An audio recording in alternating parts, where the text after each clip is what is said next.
I thought I told you. Only rocking with the agent and the broker, yeah. Move over, we getting bolder.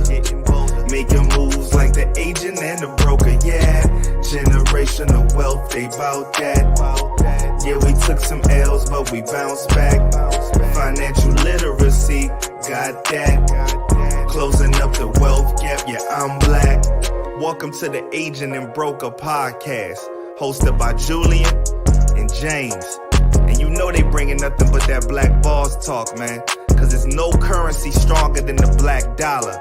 And it's time we let the world know. But first we gotta grow though, and that's for sure.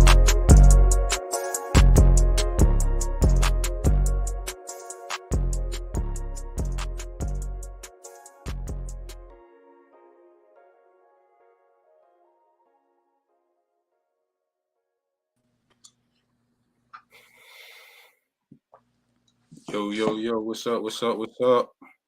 What's going on, brother? How you doing? Great, man. How you doing? I'm pretty good. Can't complain, man. Awesome, man. Another week, and what's going on, family? Welcome to another episode of the Agent and Broker Podcast. I am your co-host, Julian, the Agent, license W626089 in Eatonville, Florida. And I am James, the broker, license number W282336 down here in Florida as well. Yes, sir. Another episode. Another week at it, y'all. I'm excited, man. It's going to be another dope episode, man. We're going to be bringing some more education to the folks, letting them know how to prepare themselves for this recession, from, gathering information from what's going on out there right now. I know everybody's seeing, the news, and then of course the news is the news. So at the end of the day, they fluff everything that they do. They're super dramatic. So we want to make sure that you are in good hands, or, you have your family in good hands, and take care of them. We want to be sure we do our part and give y'all the game on what you can do to prepare yourself and your family for these economic times of uncertainty. Yes, sir. It's like with this recession coming up, we had another episode previous to this one where we actually really unpack a lot of stuff, man. And I got a little passionate about that, man. It's like, I was throwing some stuff out there, but I just got on my zone. But like Julian said, we're just here. I mean, making sure some of you are actually getting ready for the recession. And one thing I want to cover as well later on as we unpack this, Julian, is the way to prepare, even though if you don't have any money. So right. How to, prepare yourself where you can potentially put yourself in a position to actually, capitalize, especially in the real estate side. So, yeah, man. Absolutely. I can't wait to unpack some more of that, bro. Like that's a good one right there. But kind of go over weekly announcements. Last week we recapped from last week what we had. We had we was week 2 in the Eatonville Chamber of Commerce Be the Bank Financial Series. So we covered credit last week. Tomorrow we'll be covering family and personal banking. So everybody who's there, they're there. Come out. If you're not, if you haven't been to one, come out. If you're not a part of the chamber, it's $5 to get in, and it's just a $5 donation to the chamber. So I look forward to that one tomorrow, man. We're gonna give them some good game. Pretty much unpack some stuff we talking about tonight. But also, I think Saturday there's another event at the Chamber of Commerce in Eatonville. So there will be something else going on where there will be a women's panel. So people will be speaking this weekend. There's going to be pop-up. It's a pop-up event. So Seacoast Bank is the sponsor of it. There's going to be a bank out there. There's also going to be some vendors out there as well. So I look forward to possibly doing that event. If I haven't decided, tomorrow we'll be officially decided. So if we are there, we look forward to seeing y'all. 100%. And I highly encourage anyone listening to this, man, the chamber, the people are so nice over there. So, if you want to be part of it, just reach out to them. I have a conversation with the lady. What's her name again, Julian? Lavonda. Yes, Was it nice her? lady, man. She even mentioned it. I would love to have her on the podcast. Just to have a really great conversation. But yeah, everybody's so nice over there, and doing the presentation, people are willing to learn. And I know you had a whole bunch of questions last week when we was talking about credit. There's a whole bunch of questions. So our people really need us out there, man, to get in the trenches and really bring what we learn to them. They really see a lot of great value on what we bring. 100%. I agree. Yes, And sir. yeah, it's honestly, I enjoy being out there because I know 5 to 10 years from now, people will know who is working and Yep. who is actually in the trenches, actually, working with the people.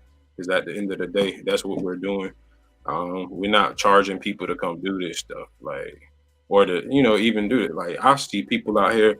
It's people like us that charge other people, for their expertise, like Mm-hmm. from like $1,000 to $5,000 to $130,000 to $50,000. Yep. Sit with them and to pick their brains. So, excuse me, we're not in the game of that right now. I say it right now because I ain't gonna say that ain't gonna be the same thing 5 to 10 years from now. But then at the Exactly. end of the day, it's like people listen and pay attention more when you make them pay for things. So Mm-hmm. that's why people choose to charge that. But at this point in time, our people need the information right now, so we're gonna feed it to them as much as we can, and then later down the line, y'all. I mean, it's up in the air, so I can't promise anything. Can't promise you're always gonna get all these stuff for free. Yeah, I don't know. That's intellectual property, man. Like we've invested in ourselves, so it's like a lot of this information wasn't free for us. And it took Exactly. a lot of loss, like of money, of funds, of different things, opportunities. So it's like sacrifices have been made for us to even be delivering this information. So I see why people do charge for it. It makes sense. Yep. 100%. 100%. I see both sides. But Exactly. yeah, I'm excited. So tonight, again, we'll be covering, how you prepare yourself to be recession proof, pretty much, and how to, help yourself and your family put you guys in the best situation possible as we go through the aftermath of these recessions and things that are happening in the market. Because news, I guess they're saying that it's going to be lasting probably to the end of the year. Some of them saying to early next year. But I'm thinking that, yeah, the recession is going to happen quick in the markets, but things will start getting normal. But the aftermath of it is going to be real nasty. So I'm, we're going to show y'all how to be prepared for the next one in 10 years or so. So I'm ready to dive in. What about you, bro? Yeah, man, I'm ready.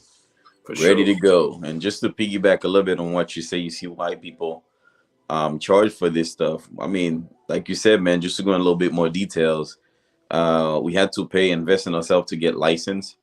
And once you get licensed, it's just the beginning, because now you really have to understand like how money work.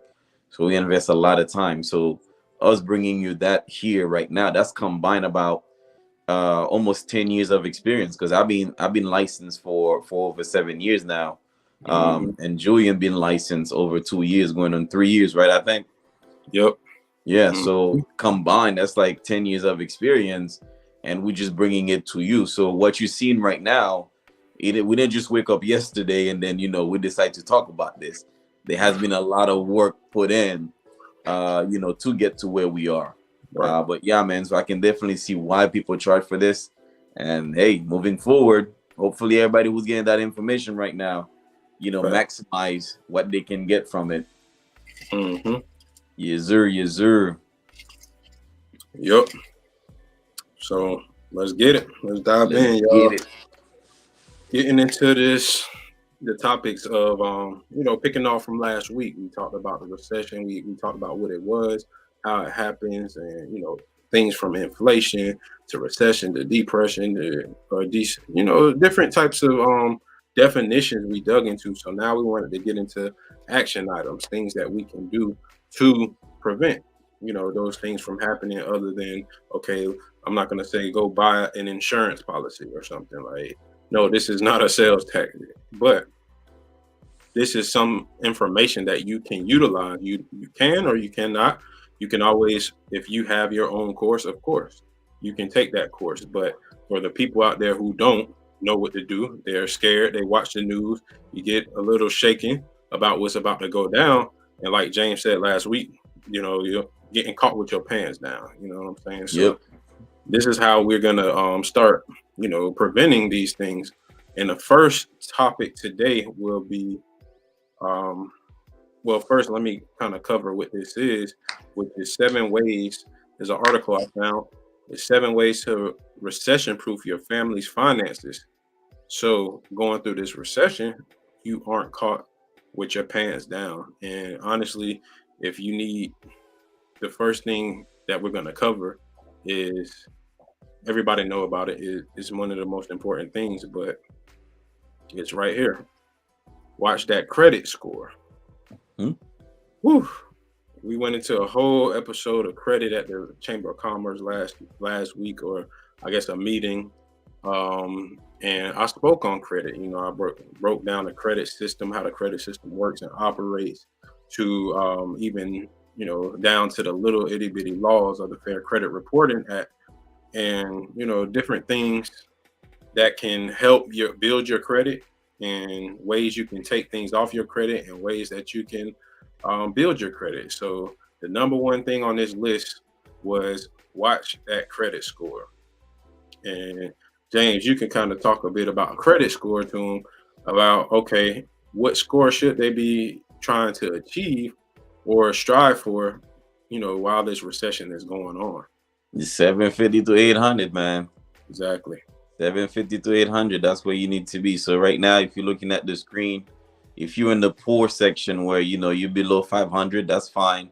If you're like right below, like between 600 to 650, I mean, you're kind of like in the fair range. But that's okay, because you have professionals maybe in your local communities, or reach out to us, specifically Julian, to help you get that credit up, because everything is credit, so once time going through, and I don't want to unpack this so early, but as time's going through during the recession, one of the main things, especially if you want to get into real estate and leverage your credit to acquire some property, you never know, that could be an aspect as well. So definitely shoot for that 750 to 800. And if you don't have that, just holla at Julian. Definitely will get you taken care of for sure. Absolutely. Yes, Definitely. sir. And that 750 plus is crucial to have. And you can get that score in a matter of a few months, depending on what's on your report. But the thing is you want to have that 750 score, but you also want to have a strong report. If you're going into this recession with a strong report, regardless if interest rates are extremely high, you want to be at a point where you can also get money while you're in, while we're through these tough times. You want to be able to have access to money. And when we say money, we mean other people's money, which is the bank's money.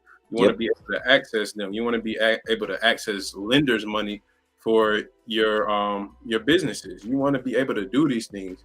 And how you're able to do it is by building that credit score, that credit report. It's extremely important. And it was actually something that I didn't think was important. Honestly, I thought, we hustle, get to the bag, and you don't need to use credit. I mean, that is a strategy that you can do. However, it may take you a bit longer. Again, if you're not acting on a certain idea or something that you're truly passionate about, it's not like it's going to wait on you. Somebody else might, the universe will give that idea to somebody else. God give it to somebody else, and somebody who, takes it serious, and who will do whatever they can to make that idea and bring it to life, make it happen. So not being able to have access to capital can be one of the most detrimental and crucial things to a business. And especially using your own capital is extremely risky. So having that credit score where it needs to be during these times of uncertainty, man, is crucial, man. I believe that is the number one thing, honestly, because of the ways you can leverage other people's money. And not having it can be just horrible because you're using your money during a time of a recession, which is if things go left, like with the business or whatever it is, that's it. That's all your money. So I'd rather it go left on the bank's money than it be my personal money. Exactly. And with the how you leverage your credit as well, I think you have that 750 score. Say you're sitting in $100,000 in your bank account. Literally, you have way more than $100,000 just by leveraging your credit. Because once you go and to the bank, because why would you want to use your own money to do anything when you live in America where they will really like give you free money to invest? I don't know why somebody would do that, but anyway, you have $100,000 sitting there. Technically, you have about $200,000 with a good credit score, because the bank or the lender will use that $100,000 as a collateral or as proof that you have sustainable cushion in your bank account, and they would use that to give you an extra 100,000 or 50,000, or it all depends. So you really don't want to use your money when it comes to investment going through a recession, because you bro, like OPM all day long, OPM. So it's not just about getting the bag and you're about to pay cash. Yeah, like Julian said, that's one strategy. But say you have $100,000-$200,000 and you use half of that, and the investment, whatever you invested on, don't work. So you just down some hard cash that you cannot gain back. At least it's gonna take time to actually recuperate what you lost. Or wouldn't it make sense you just have your credit up to par and then you use other people's money, because that's what they do anyway?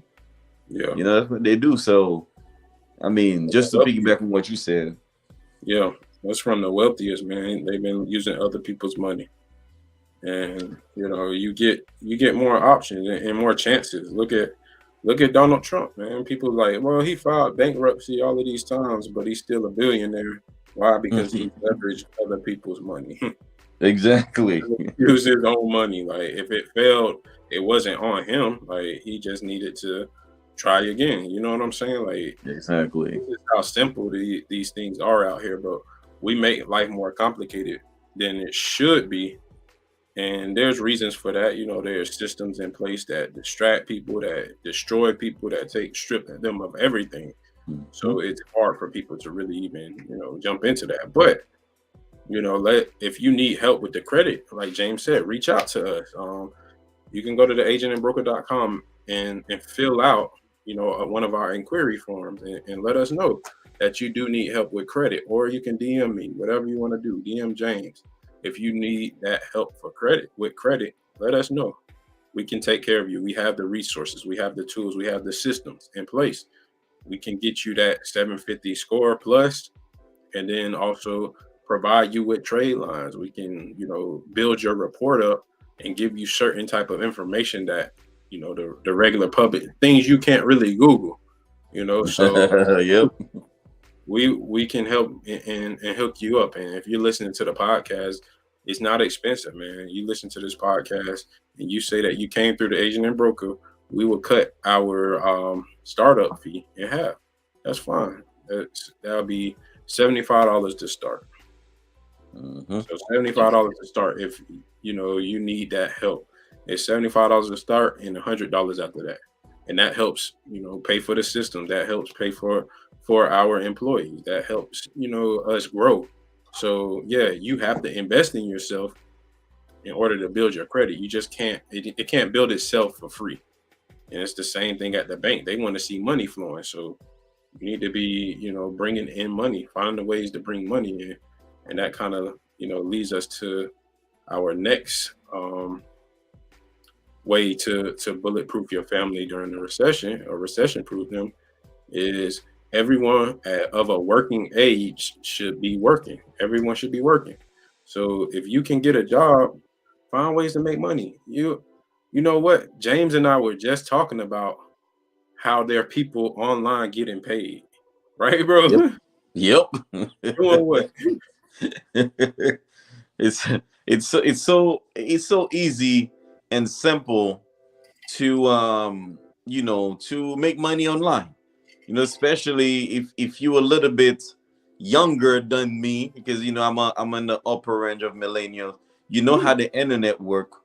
You can literally do random stuff in the internet to make it work. I was talking to a buddy of mine as well last week, and he was talking about, and you probably know this, how people can actually make YouTube videos, pretty much have voiceovers, pay somebody on Fiverr to do a voiceover and explain different things to people.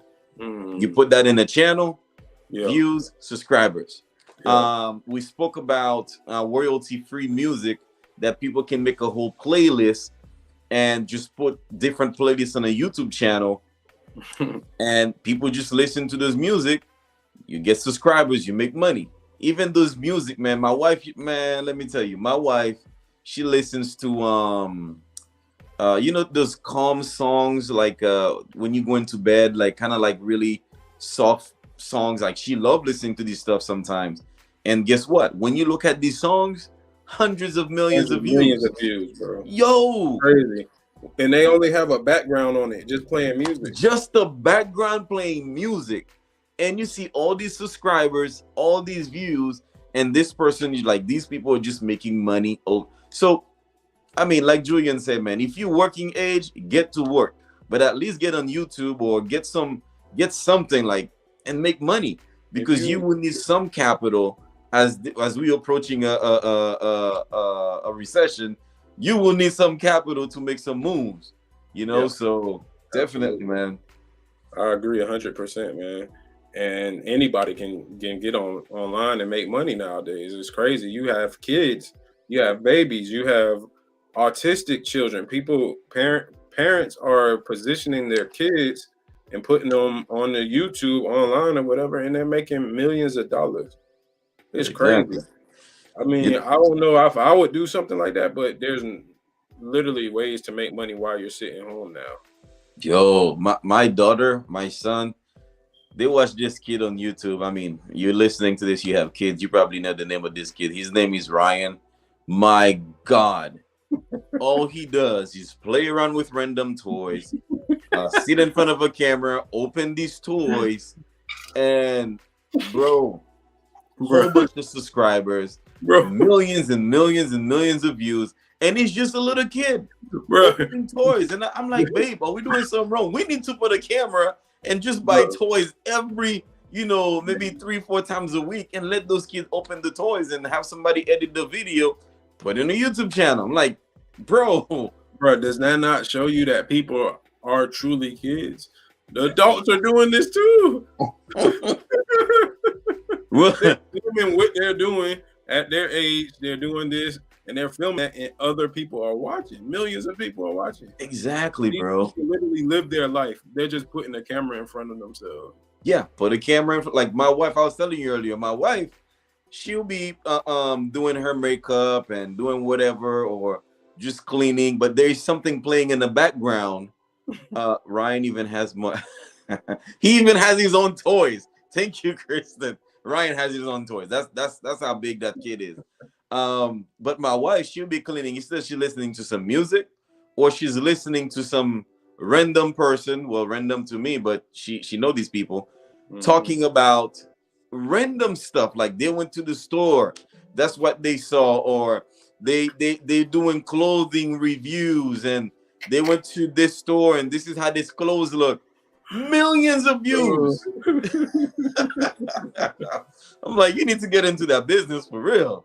There's no way people are fat, bro. People are obsessed about other people's lives. I'm convinced. It's true, man. I'm convinced, bro. Like, people really love other people's lives, and it's just like, it gives them a feeling. It's like it gives them a good feeling.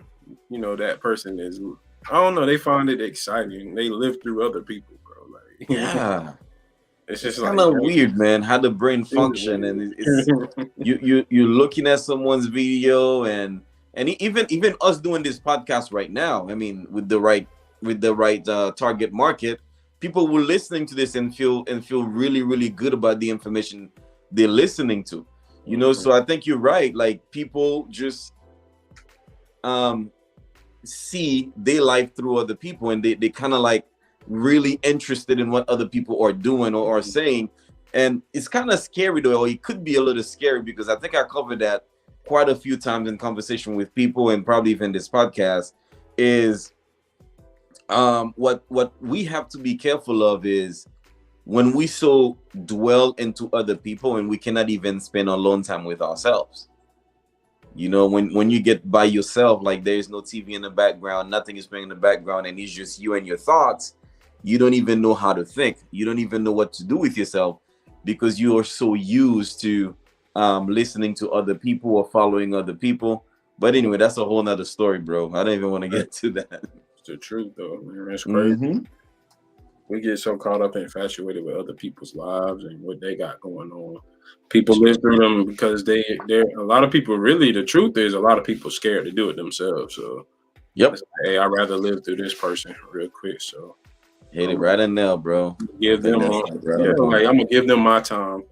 Like, this person is worth, you know, whatever, however long, an hour, 2 hours they sit on a live or make a video. Like, they worth that much time in your life, but you know, some people really live through other people, bro, like you said. So it's kind of easy to influence people out here. It's wild, but it's the way the world has been, and it's another way that you can make money now. So income being, you know, age, whatever age, if your children are at a working age, like that article said, everyone should be working. So get them to work. Some other practical things, you know, hey, it's the summertime, car washes, you know, like, shoot, maybe in the heat, you know, in other states, they pump gas, maybe pump people gas, or clean, you know, cut the grass. It's super hot out. People don't want to do this. And, you know, you have to do these certain things. Learn how to, you know, get a trade or anything. If you're 18, you can get certain trades. So just, you know, everybody should be working. And if you create a family business, you can also get your kids to work. And those are ways you can pay your kids. Instead of giving them allowance, you can pay them through the business. Now that's a tax write-off. So there's ways around these things, and everybody around you should be working. So that's the beauty of it. And going into our next thing, live below your means. My goodness. This is a big one, honestly, because what's about to happen economically now is gonna wipe out, if not all, majority of a lot, or, you know, if not all of it, but a good majority of the middle class, bro. People who live below, you know, above their means, people who are trying to fake it till they make it, are gonna get caught with their pants down. Because it's crazy. We were talking this past weekend with their brother Kristen's cousin, and I want to eventually bring him on the podcast. This guy's a beast in the stock market. So we were talking with him, and he was kind of mentioning, you know, how people are gonna get, you know, caught with their pants down when it came to moving into all of these overpriced houses right now, paying $500,000-$600,000 for a house that's not worth that much. And then if the economy tanks, or, you know, they lose all of that equity, and then in a few years it's worth $200,000 or $300,000, people are going to be looking crazy. And it's just like, people go with the flow of the way that everything is spit out to them. They just go with that. And it's sad, but, you know, I just hope a lot of people are ready. So, and a lot of people who are living above their means, man, like, it's gonna really hurt, and it's not even gonna make financially sense.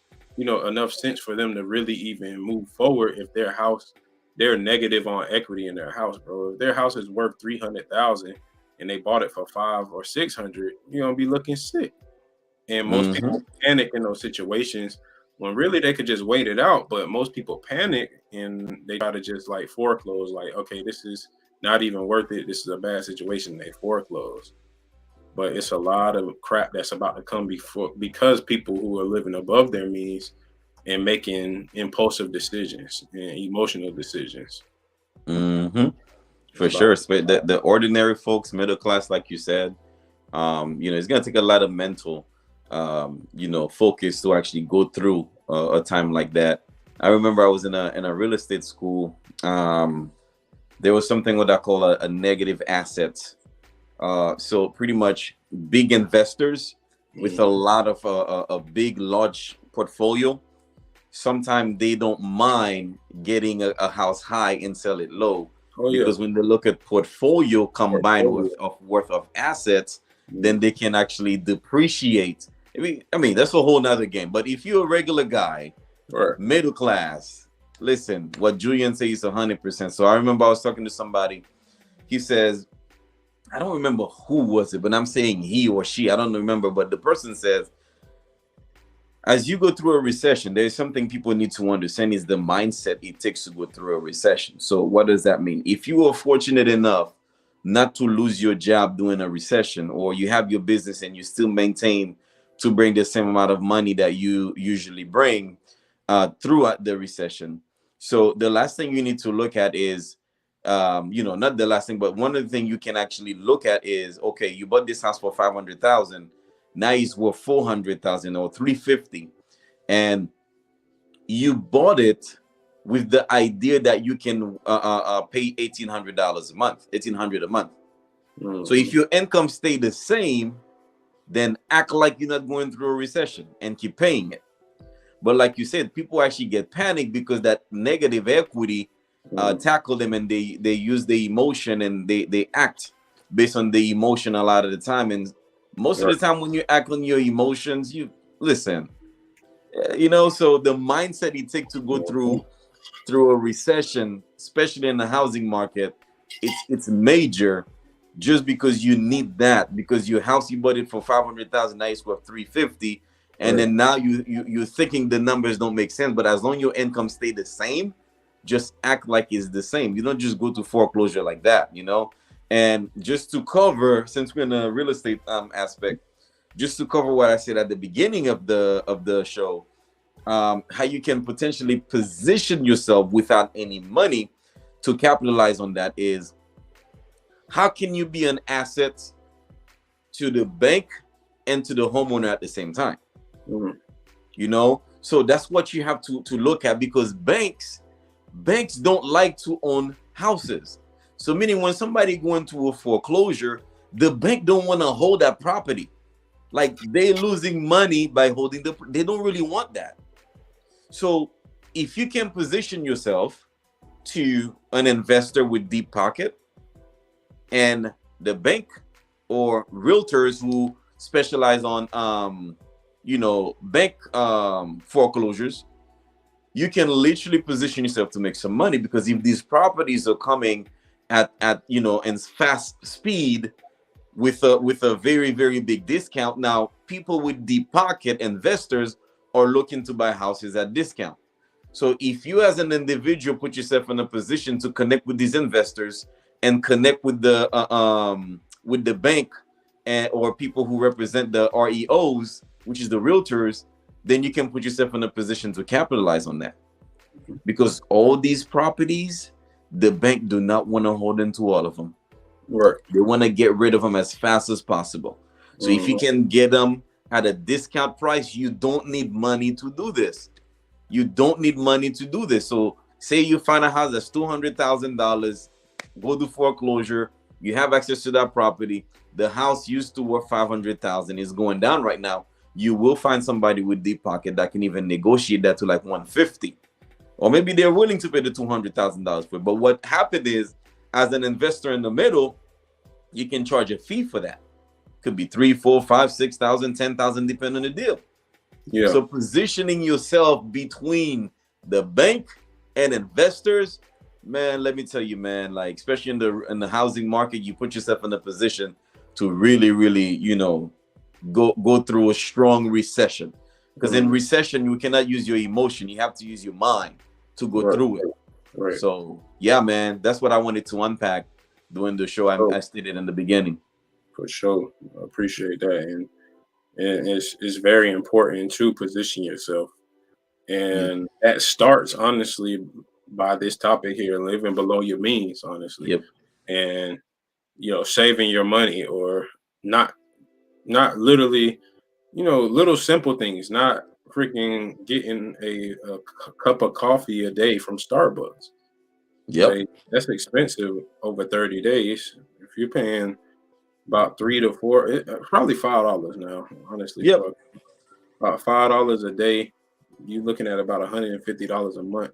Imagine putting that into, one of our favorite vehicles, the IUL, or throwing that in the stock market, an exchange traded fund, or an index fund, whatever.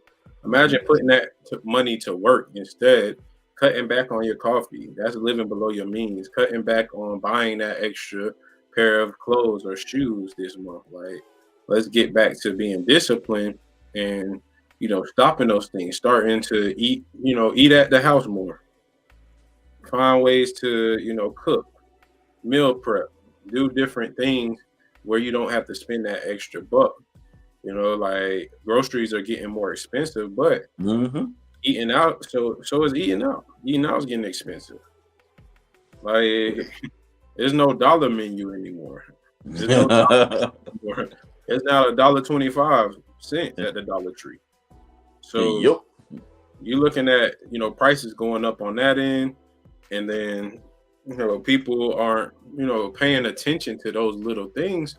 But that's where we're getting hit at. Like a year or two ago during the pandemic, man, people were living like happy because people was getting not the refunds, but the stimulus checks, tax refunds, multiple stimulus checks. People were getting PPP loans. All of these different resources of money during the economic disaster. People were taking advantage of those. However, a lot of people weren't smart with those funds and utilizing them in a certain way. And imagine if you had that money ready for what's about to come, the aftermath. You could be picking up a few properties, like you said. You would be in position to do that if you were living below your means all of that time. And that's how important it means to live below your means, man. You will literally position yourself to win, and you won't get caught with your pants down.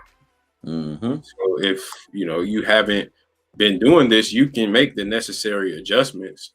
It's not too late. And then also, once you make those adjustments, imagine in 10 years from now, that next recession comes and you're well over prepared for it. 100%. So this is an extremely important topic. So we'll jump on to our next subject, which ties into what we were saying earlier. Start a small side hustle. This lady's on a computer here, but people are making money on YouTube. People are making money drop shipping, selling things. People are making money, creating funnels and selling their products online. People are making money everywhere, literally in a small amount of time, and they're making money faster than they were. It doesn't take. You don't need to have 12 months to become a six-figure earner. You can do it in a month nowadays. You can do it in a few days. People are doing it in a day. It's just about how big you see yourself, how big. If your vision goes beyond you, and you can see yourself doing these numbers, is possible, and it's more simpler than people think it is. So even starting a simple side hustle, like whether that's, I wouldn't say Uber Eats or anything like that, because gas prices are extremely high right now. So some side hustles could be selling insurance. That's a side hustle. Credit repair is a side hustle. Certain skill sets, things that you can do. Fixing cars, carpentry, painting houses, and you could add some more, James, like what you think about side hustles and how people could benefit from a side hustle, or something like a side job or extra, not something that maybe take them 10 hours a week. That's 2 hours a day, 5 days a week. Yeah, I mean, I know you said not not something that would take them too much. I mean, what you said is life insurance.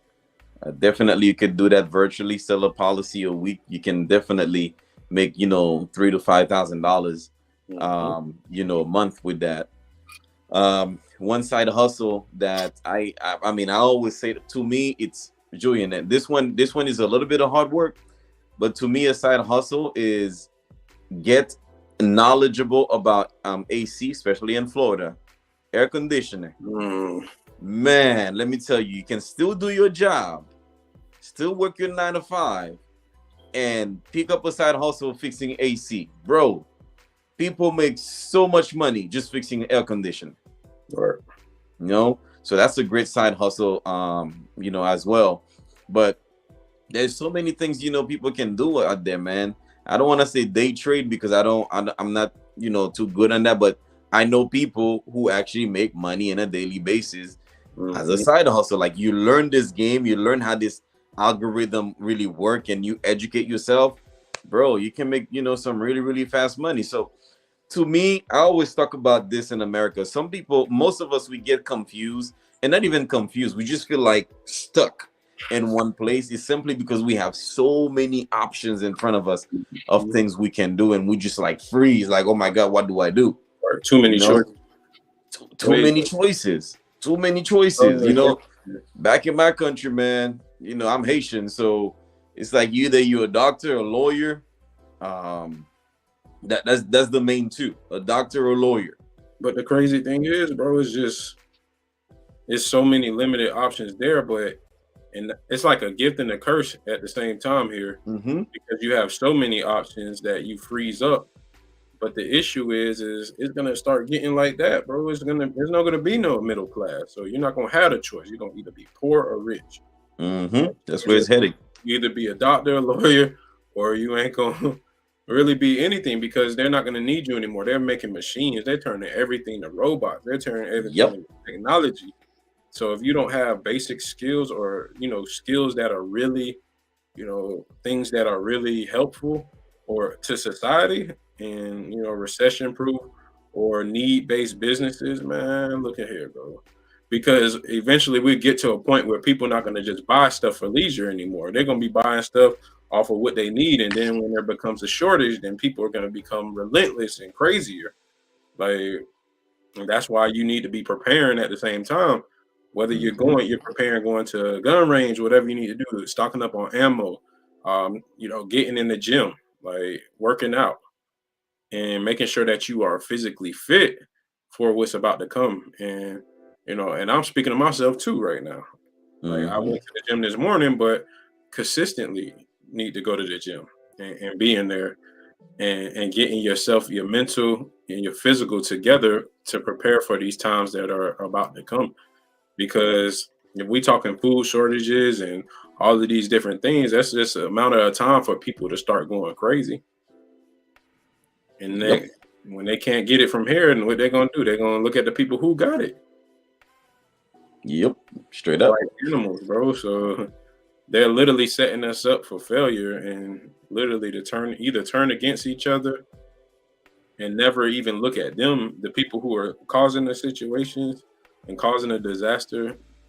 They do everything they can to get people to look at them. So they distract us and make us hate each other, as if we're to blame for what's going on. But in reality, it's it's all orchestrated and constructed things.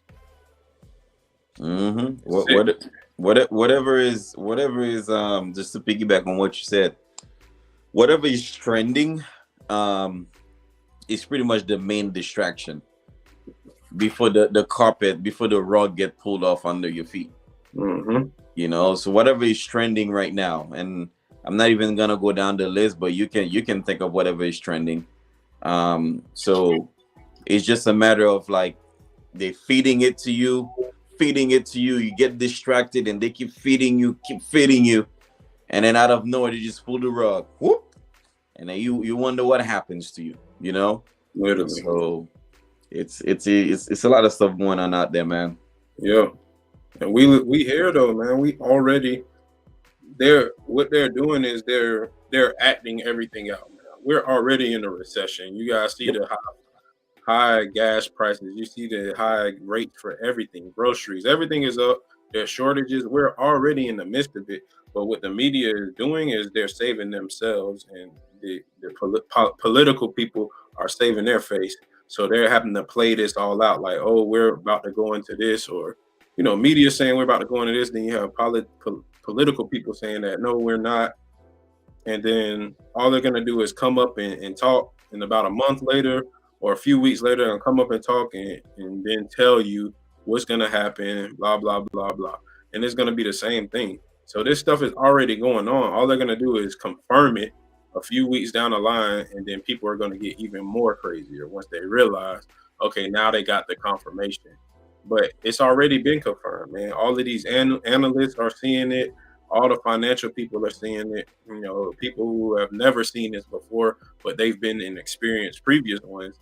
But this one is different. So a lot of people don't know what to predict. And it's already happening right now. Mm-hmm. People are upset because they made a decision too. A lot of people made an emotional decision when it came to political views and all of this. And no, I'm not a Trump supporter. However, when you look at economy and what was being done on the, you know, scale of economics and stuff, like there was a post that went out talking about the plan that was laid out for Black America, and people was shooting it down. You know, the one with Ice Cube, and people was shooting it down when it came out. But when you read it now and you see what's going on in real life and how nobody has helped us out as a community, and you seen what was laid out in front of us, you look back and be like, dang, like our vision was really clouded by emotions, and they played on our emotions and made us think that, oh, this dude is tweeting from Twitter, he's the most evil guy in the world. But at the same time, we about to get hit the worst from what's about to happen, because we got all of our people to the polls, and we went crazy when it came to this vote and stuff for Joe Biden, who hasn't done, you know, much of anything in office.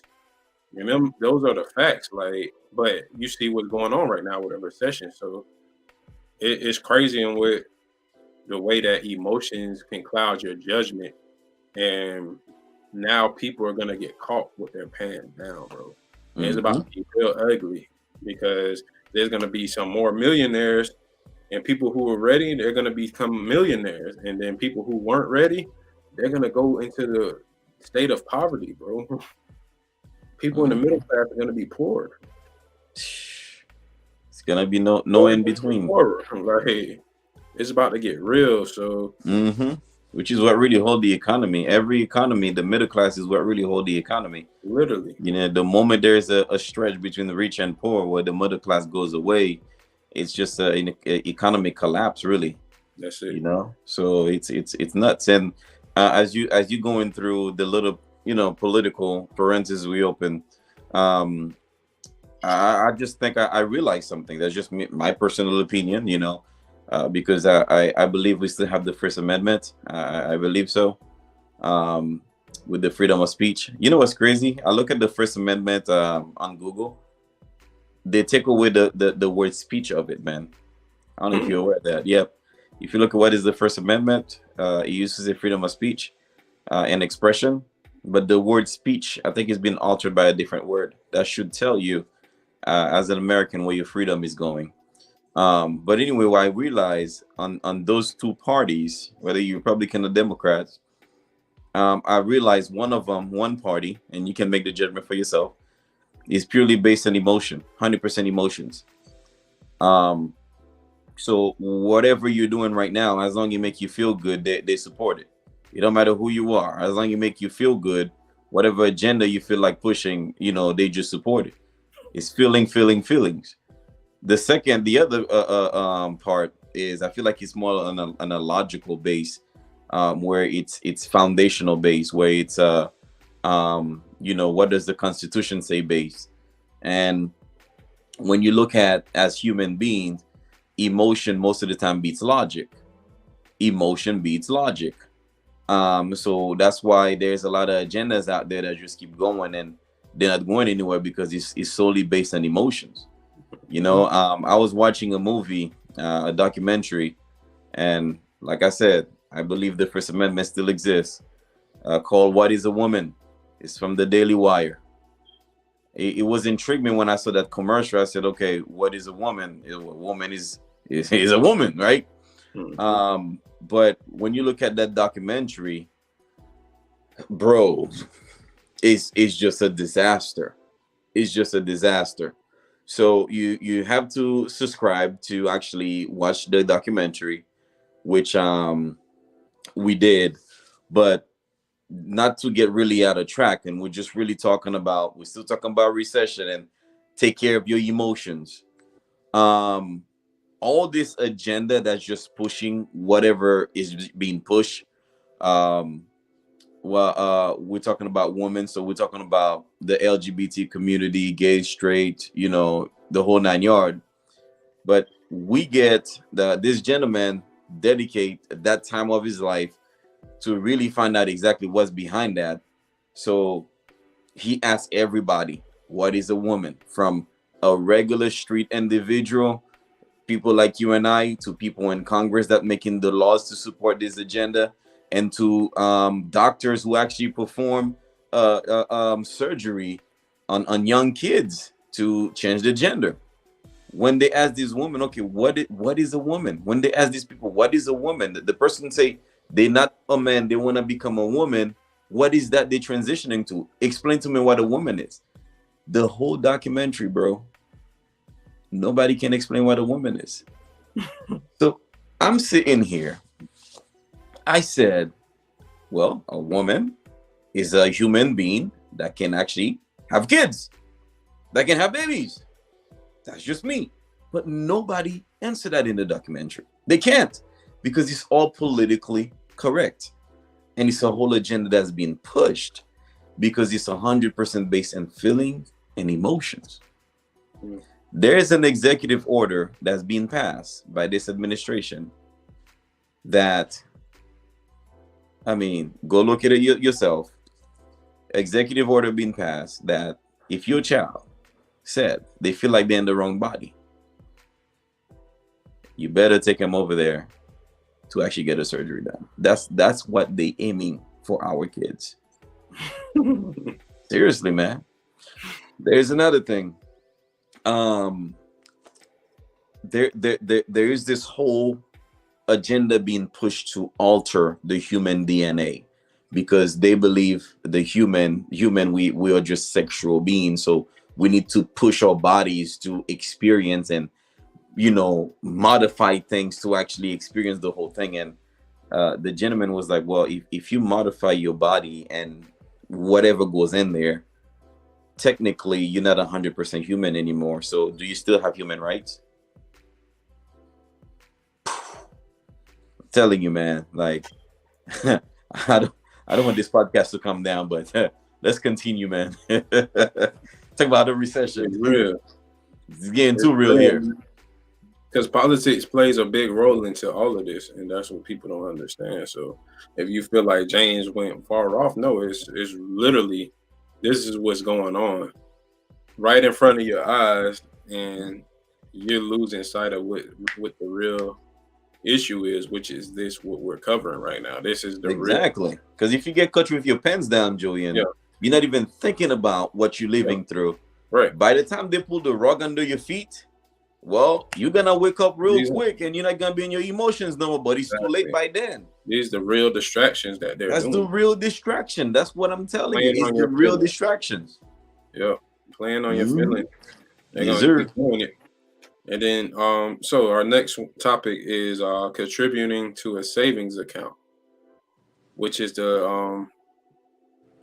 another one. And we don't really do, savings account. Of course, we don't ever say that. But when it comes to us, we say, what, going into a IUL, start talking into things like that. Why IUL? Because we're dealing with a possible recession, market volatility, things are going down. People are losing money. So if you're at an older age, approaching retirement, why aren't you funneling your money into a tax safe vehicle, a tax and inflation safe vehicle, and market volatility? It's like a no-brainer, bro. And we're literally, saving our money with the banks, who can literally go under as well.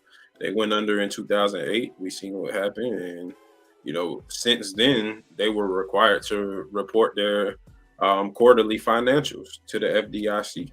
Now they have to show where they're putting their assets at. Where are you putting in all your money? And that's where we found out, like, okay, most banks are putting their money in life insurance. So we want you to go into this recession, or to go into the aftermath of this recession with saving your money, being prepared, and saving it in important places, saving it in places you can get higher interest and more safer places than the bank. And we were running illustrations today, showing hypotheticals as we were training our new agent on our team, and showing him, okay, this is where somebody can put their money, and this is how much it will gain, and this is how much they will make over this certain amount of time, whether it's 20, 25 years, or if they put money into this policy, they'll get this much money back in this amount of years. So we were showing people, we were showing him how to teach other people ways that they can save their money in a life insurance policy that is never talked about a place as saving money. Never. Nobody talks about it, a place to save. Nobody. And I think that illustration was running today, just to give you guys some numbers.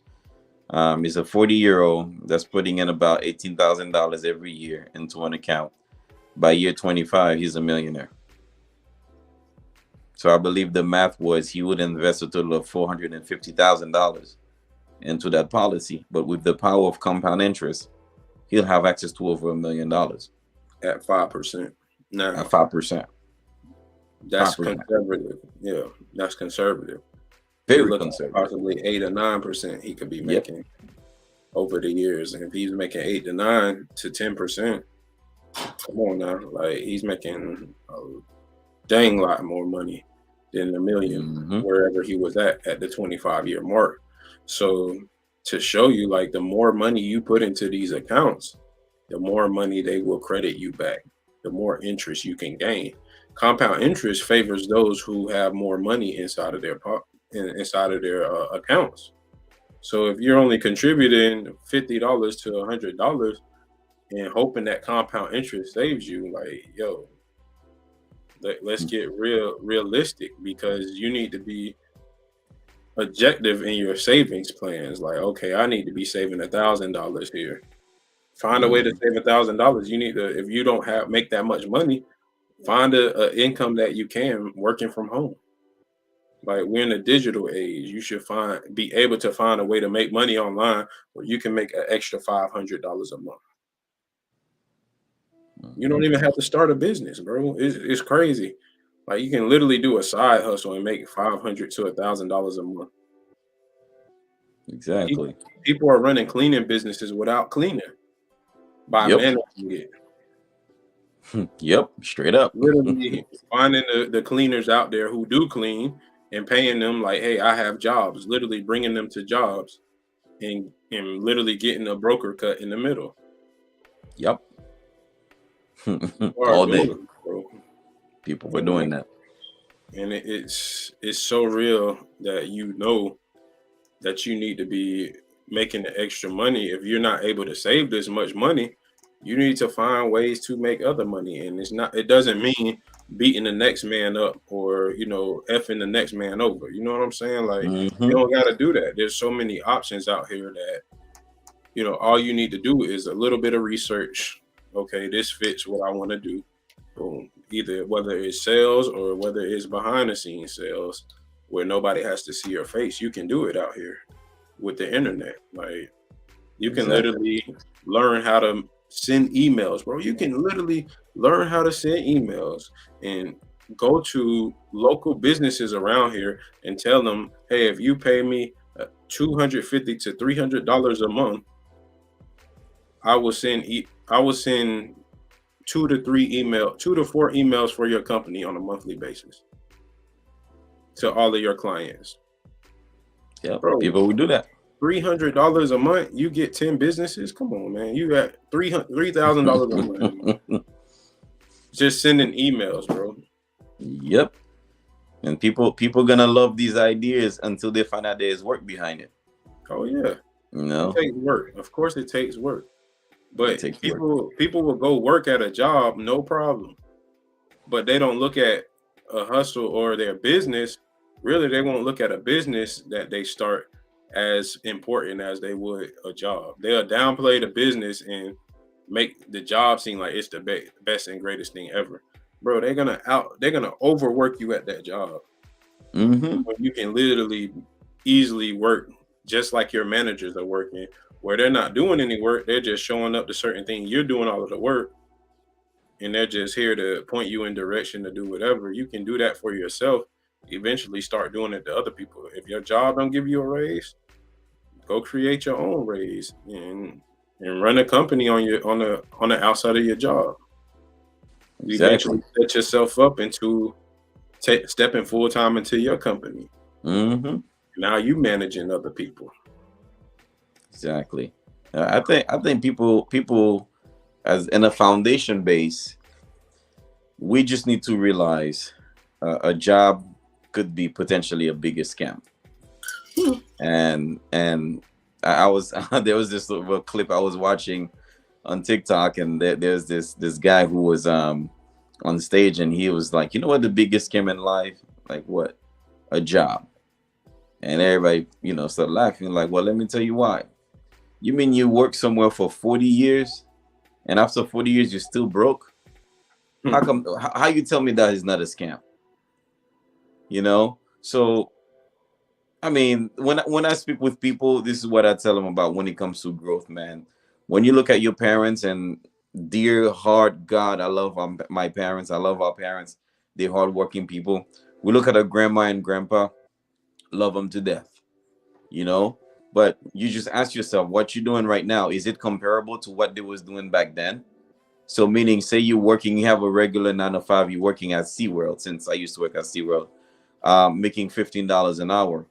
But mom used to work at a very similar company. She was making $7 an hour. Well, you're not making any more money than mom. Grandma used to work at a similar place. She was making $3 an hour. What? You're not doing much better than mom and grandma. It's a higher number because of inflation. Right. Duh. Everything went up, and your income went up a little bit, but everything is quadruple. But the moment you realize the whole system that you are part of, it is designed to keep you focused and make someone else's dream become better, you will always avoid a business opportunity. When your friend come to you to join a networking marketing business, you will say it's a scam. When a friend of yours say, hey, we can do this side hustle here, you're like, man, this is a scam. And this is all your language going to be. So if you look at where you are, where your mom and dad being, where your grandpa being, well, you can literally tell what your outcome going to be in the next 30, 40 years. What really humbled me, and I know we're going over time, what really humbled me is I tell people that all the time, is the fact that I did Medicare for over 2 years, man, full time, Medicare. If you don't know what Medicare is health insurance for people who are 65 or older, who has disabilities. Man, you're looking at somebody 67, 68, 70 years old. Social Security only sending them $200, $300, $400, $600, $700, and they still have regular bills. They don't have any savings. I meet some of them where they're not receiving any money from Social Security for whatever reason. There's very unique reasons out there, but we're not going to get into that. But they have to move back with their kids.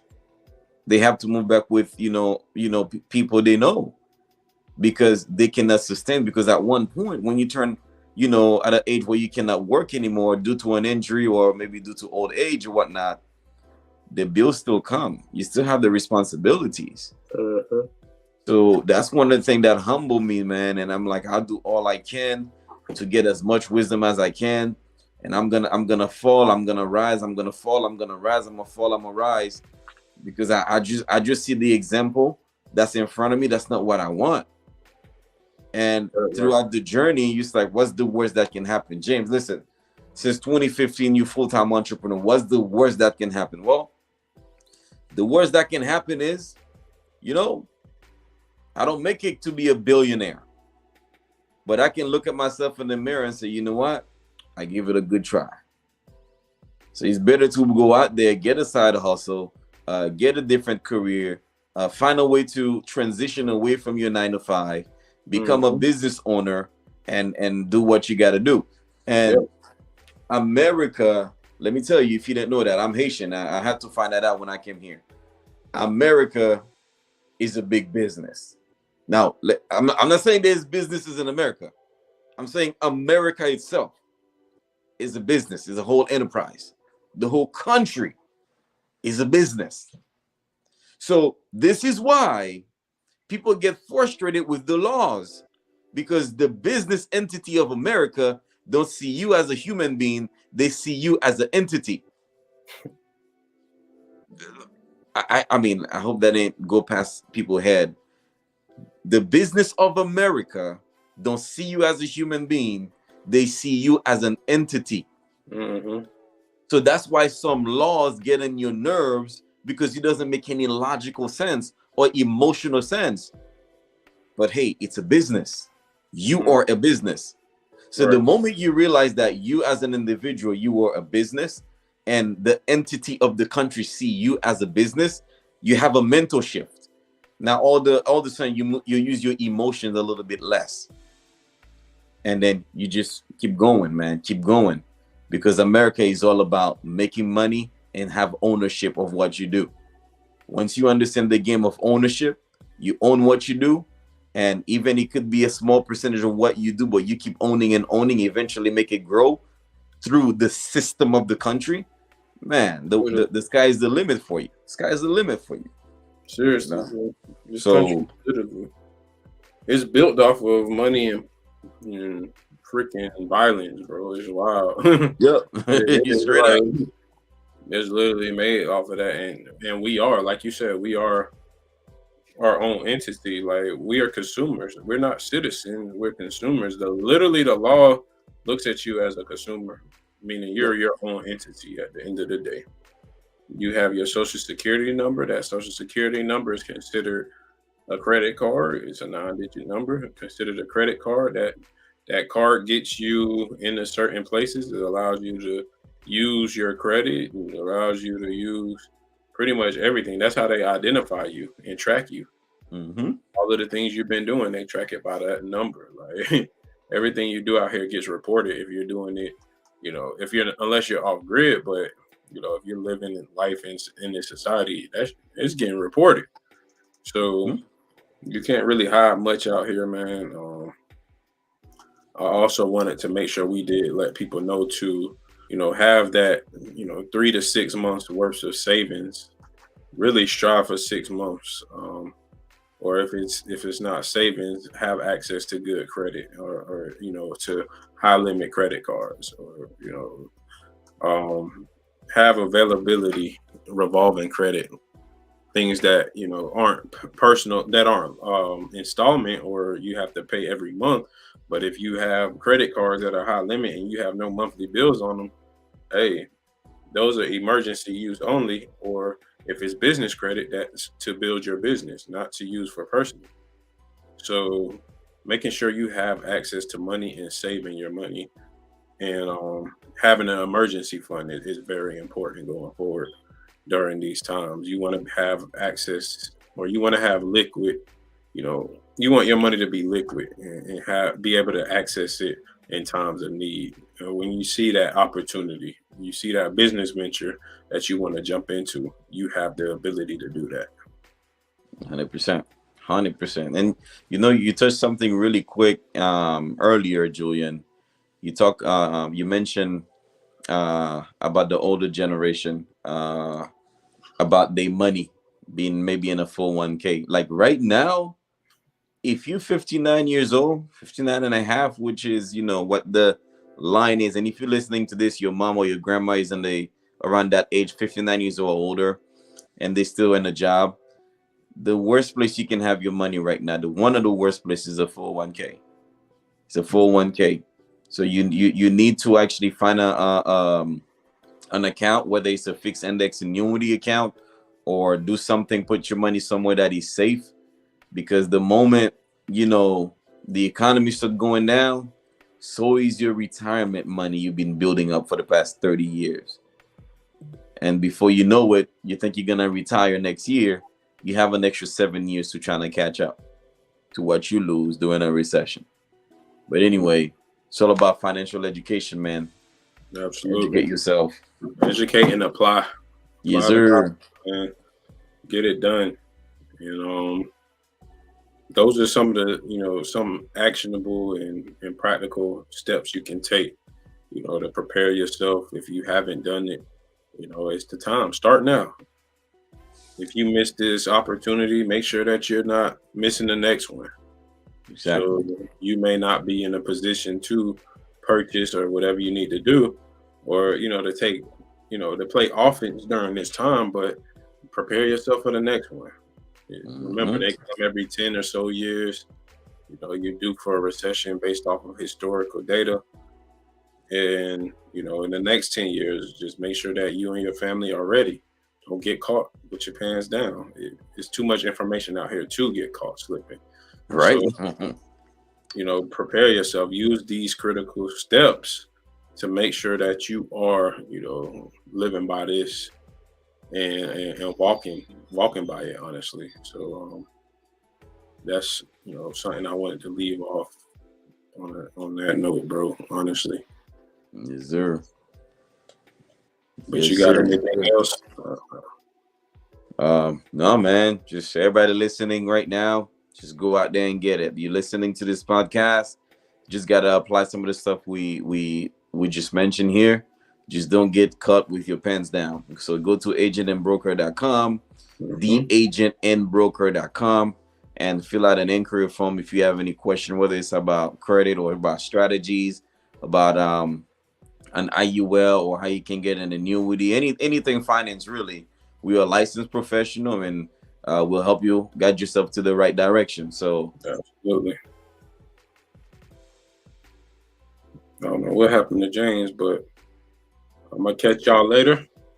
There you go. There you go. My bad. Licensed professionals, anybody needs help, again, theagentandbroker.com. You see it scrolling down below, or you can reach out to one of us on Instagram or Facebook, whichever is best, and let us know you need help. Don't be ashamed if you do need help. Don't be ashamed to reach out. Like, we've all been there at some point. So we're open to helping whoever out, and we're excited about doing that. So again, reach out to us, and also thank you for the downloads on a weekly basis. We average about 15 to 20 downloads on a weekly basis, so that is a good thing. Nice. Numbers are doing well. We'll start kicking out more of our content now. We're starting to get caught up in pushing that stuff out and getting that information out to you guys. So we're excited, and we look forward to the future, the bright future, because it is bright, honestly. Yep. And we're kicking all of this out of our own pockets right now, but this podcast eventually will be paying for a lot of things and getting us in a lot of doors. So it's a very dope concept, of a very professional podcast, and I believe that we're off to a good start, bro, and I look forward to keep building this thing. And thank you to our followers and subscribers, man. It means everything. 100%, man. 100%. So go out there and do. You know what, Julian? Listen to this. Listen to this. I know some of this stuff we may have to cut some of this stuff out. So going through this recession, you need a mindset, right? If you get out there and you look up the sky, somebody say the sky is green, and it's blue, just let that person believe that sky is green and worry about your stuff. Okay? Why? Because you need to focus on what's important to you. Because it's going to take a lot of mindset, a lot of manpower, a lot of willpower to make it through tough times. So once you are able to shift that mind and really start thinking positive, believe that you matter, believe that you can do better, then eventually you will do better. Number one, surround yourself with people who want to see you do better. And if you don't have those people around you, go recruit them, go look for them, get a mentor, get with your local leaders, do something, so it's going to take a lot of mindset, a lot of great mindset, positive thought, positive thinking, and just worry about riding your own bus, man, because people out there trying to confuse you, people out there don't even know what they want, people out there don't even know where they're going, but they want you to get in their bus with them so you can go nowhere to where they're going, so just worry about what you got to worry about, which is you and your family. And I'm sure you'll be fine as long as you have the right people around you and you keep the right mindset. So that's my last message to the viewers today. So thank you again, like Julian said, for all the downloads. And we look forward to get 1 million downloads, 2 million, and so on, man. So absolutely. Peace, everybody. Yes, sir. Y'all have a good night. And we thank y'all again for tuning in to another episode of the Agent and Broker Podcast. Yes, sir. The agent and the broker put you on the right path. And if it ain't adding up, then do the right math. And when you wanna come up, some might laugh. But them be the types to be the overnight staff. Always be your worker. We tryna be some owners. Sometimes might strike out, sometimes we hitting homers. But one thing's for sure, when the money gets uncovered, hit the agent and the broker. Say thank you to my brothers.